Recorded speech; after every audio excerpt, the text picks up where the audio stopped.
जब श्री राम के पूर्वज राजा भागीरथ ने कड़ी तपस्या करके मां गंगा को स्वर्ग से धरती पर बुलाया था। गंगा की तेज धार को भगवान शिव ने अपनी जटाओं में रोका। ठीक 32 दिन बाद जटा से निकलकर गंगा की धारा पृथ्वी से टकराई थी। दावे के मुताबिक यही वो पर्वत है जिस पर राजा भागीरथ ने कड़ी तपस्या की थी।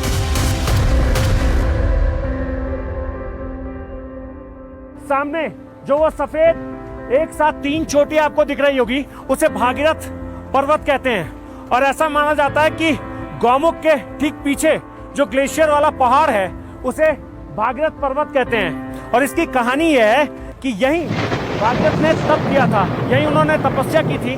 और 3 चोटियां इसमें दिखती है जिसे ब्रह्मा, विष्णु और महेश के नाम से जाना जाता है। साथ ही यहीं पर भागीरथ ने तपस्या की थी और यहीं से शिव से उन्होंने इस बात की आराधना की थी कि आप पृथ्वी पर गंगा मैया के आने से पहले आप उन्हें अपनी जटाओं में बांध लें।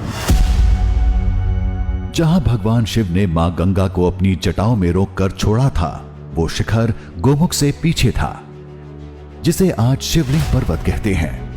हम वहीं जा रहे थे। गोमुख के पीछे का नजारा अजीब था। कहीं दलदल थी, कहीं बर्फ पिघल रही थी, तो कहीं धूल भी उड़ रही थी।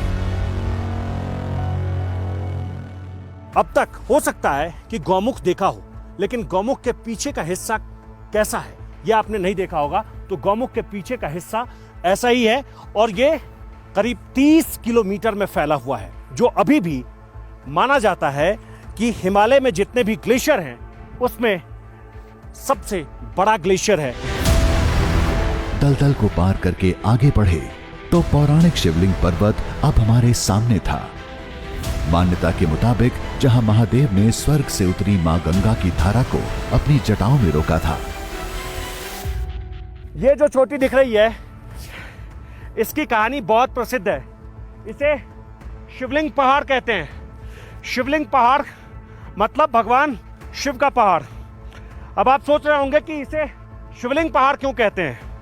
तो इसके पीछे की कहानी यह बताई जाती है कि भगवान शिव यहीं ऊपर बैठे थे और तब उन्होंने अपनी जटाओं में जो गंगा जी को बांध रखा था, इसी चोटी के ऊपर से उन्होंने छोड़ा था।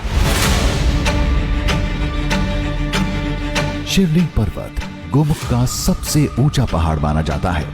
कहते हैं इसकी चोटी से बर्फ कभी गायब नहीं होती। यही वजह है कि लोगों को इसमें गहरी आस्था है और शिखर में भगवान शिव का प्रतीक नजर आता है।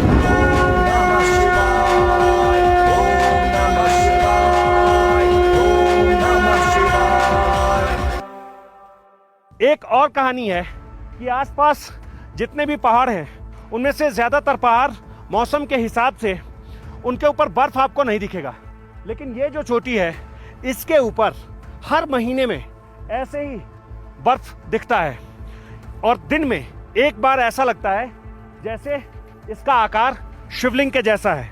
इसीलिए लोग इसे शिवलिंग पहाड़ कहते हैं। इसे भगवान शिव की जटाओं से जोड़कर देखते हैं और कहते हैं कि गंगा जी को जो जटाओं में भगवान शिव ने बांध कर रखा था, वो ठीक इसी चोटी के ऊपर से उन्होंने छोड़ दिया था।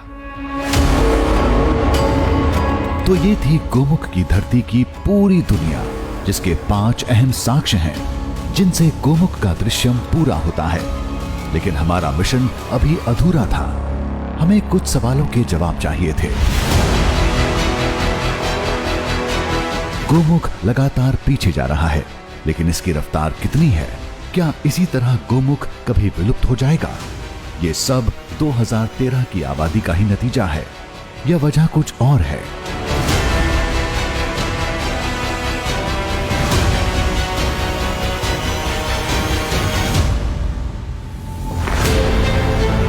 इसके लिए हम देहरादून में बाडिया हिमालय भूविज्ञान संस्थान पहुंचे, जो पिछले कई सालों से हिमालय के ग्लेशियर पर निगरानी रखता आ रहा है। इसके वैज्ञानिक ग्लेशियर में आ रहे बदलावों पर भी काम करते हैं। जानकारों के मुताबिक 2013 की तबाही के बाद गोमुख ग्लेशियर में बहुत कुछ बदल गया है। वो क्लाइमेट चेंज का वजह से जो ग्लोबल वार्मिंग हो रहा है उसके वजह से हो रहा है। तो जब टेम्परेचर इंक्रीज हो रहा है तो तो टेम्परेचर इंक्रीजिंग का इफेक्ट यही है जो ग्लेशियर सिंक हो रहा है। एंड ये श्रिंक हम लोग भी मेजर करके देखे हैं, जिसको माउथ है एक ग्लेशियर्स का 1935 में जहां था, अभी हम लोग जहां पर देख रहे हैं कितना मीटर वो पीछे हट के गया है। तो हम लोग ये लॉन्ग टाइम 75 ईयर डेटा को एक साथ में देखते हुए ये देखे हैं वो 15 to 20 मीटर पर ईयर में पीछे रिट्रीट हो रहा है। तो क्या माना जाए? जो आशंका जताई जा रही है, एक दिन वो बात सच हो जाएगी। गोमुख धीरे धीरे हिमालय से विलुप्त हो जाएगा, तो जानकारों ने इसे खारिज कर दिया। गोमुख विलुप्त होने का बारे में तो अभी कहना बहुत ही इमेच्योर होगा, क्योंकि अभी हम लोग कभी कभी देखते हैं बहुत ज़्यादा स्नो अकुमुलेशन होता है। अभी क्लाइमेट चेंज की वजह से दो चीज़ हम लोग एक्सपीरियंस कर रहे हैं आजकल, बहुत ज़्यादा बारिश भी हो रहा है और विंटर में बहुत ज़्यादा स्नो अकुमुलेशन भी हो रहा है। तो इस रेट से जो रिट्रीट हुआ है, इससे हम ये नहीं कह सकता है वो कम्प्लीटली विलुप्त हो जाएगा। देवी देवता नाराज हैं, गोमुख वापस स्वर्ग जा रहा है, ऐसा कहने वाले लोगों का डर अपनी जगह वाजिब है। भले ही गोमुख पर विलुप्त होने का खतरा फिलहाल नहीं है, लेकिन कुदरत की करवट ने गंगा की धारा को तो जरूर प्रभावित किया है। माना कि ग्लेशियर का जमना और पिघलना एक सतत प्रक्रिया है, लेकिन दिनों दिन कम होती बर्फबारी और बढ़ते तापमान ने एक असंतुलन पैदा कर दिया है, जिसकी वजह से गोमुख जैसे ग्लेशियर्स खतरे में हैं, जिनसे निपटने के लिए डर की नहीं, जागरूकता की जरूरत है।